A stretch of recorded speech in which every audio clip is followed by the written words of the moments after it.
आगा क्यों मांखे मीरपुर मथिले में पानी की खोट खिलाफ आबादगारन पारा डीसी ऑफिस आडो एहतजाजी धरणो हयो वियो आहे।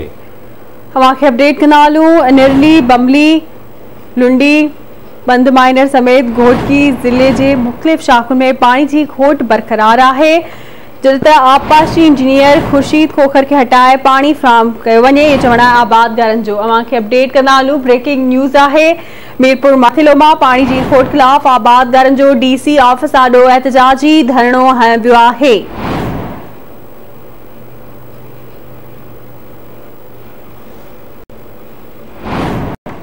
तफसील मालूम कुनासी लतीफ वसीर खां जी। लतीफ आगाही दीजो।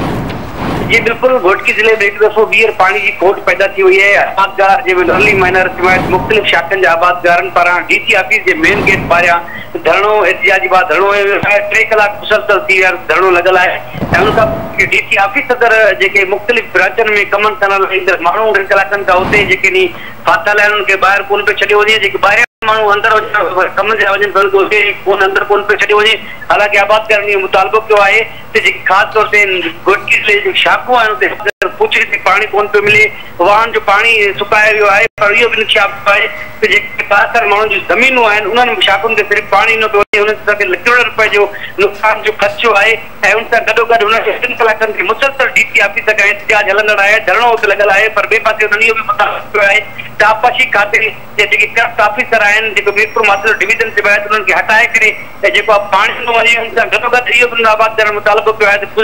ठीक है लतीफ, वडी मेहरबानी अवां जी तफसील आगाह करण लाइ।